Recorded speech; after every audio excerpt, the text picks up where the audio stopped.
When most of us see a beautifully appointed space, we assume an interior designer has touched it. While it's true that interior designers are responsible for some of the most stunning aesthetic solutions we'll ever see, there's so much more that interior designers do.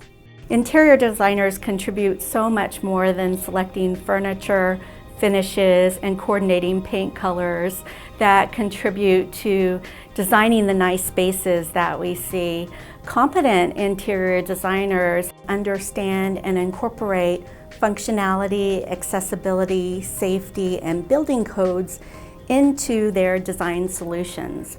Their work can be found in hospitals, in the corporate sector, in gyms and health clubs, and really anywhere that people work, live, play, socialize, and learn. There's a formal education specifically in interior design that is the first essential step to preparing for a career in interior design. The NCIDQ examination tests and certifies that an interior designer has the qualifications to practice interior design competently. The candidates for the exam are someone with a college education, specifically in interior design itself. You do have to pass all 3 sections. There's no best 2 out of 3 or 1 out of 3. You gotta pass them all.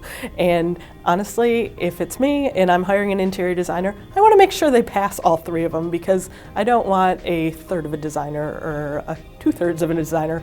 I want a whole designer. Often, the customer doesn't know what all they're getting. I went into a bank recently and we were going to do a finish upfit. And I noticed that there was an employee that was on a scooter. But I also noticed that the bathrooms were not handicap accessible.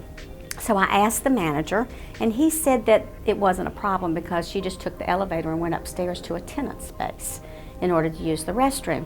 But it was an opportunity to get it right for them.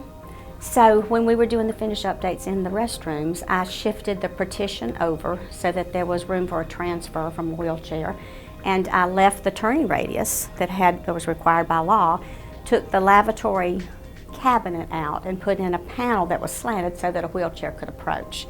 So we solved the problem for them even though they didn't realize that they had a problem, and solved it for an employee. I always think people traditionally think of a workplace as the office as a workplace.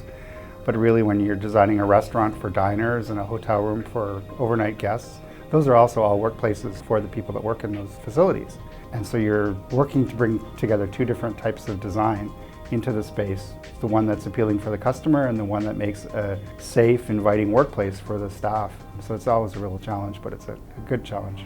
A qualified interior designer is considered to be a valuable member of any building design team, working closely with architects, engineers, and various other consultants and contractors. The designer contributes specialized knowledge and takes responsibility for many critical features throughout the space that protect public health, safety, and welfare, and considers other important human factors. So as an interior designer, I am asking questions of the other team members of task flow, how the occupants will move, work, play in this space. There are lots of dynamics, so my passion about design is that I'm not only a consultant, I'm helping to move workforces and teams, families into a different arena that perhaps they didn't know about. Shauna has helped me with the lobby redesign for the condominium complex that I'm working on, and she has been invaluable with that. One of the things that she recommended is that we reuse a lot of the things that we already have to help us with our green initiative, and we hadn't really thought about that to the same extent that she had.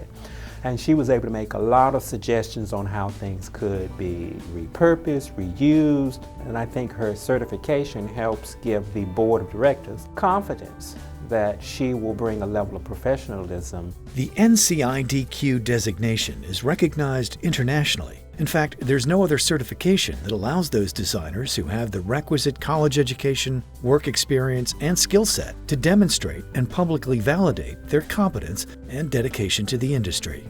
The NCIDQ exam has existed and led the way in identifying and defining the competencies for the profession for over 40 years. And now that's only gaining momentum and prominence. And our goal is to become the recognized global standard for practitioner competence worldwide. I feel like having NCIDQ behind me really makes me a step above someone else without that certification, because I've now proven that I really have what it takes to pull off a design in a safe and positively aesthetic way. And it really makes me feel proud to have that and know that I am out there advocating for interior designers to really educate themselves. If you're an interior designer or are considering becoming one, be informed and strategic about your education and career. The NCIDQ certification matters. Visit the NCIDQ exam website to learn more about this prestigious certification.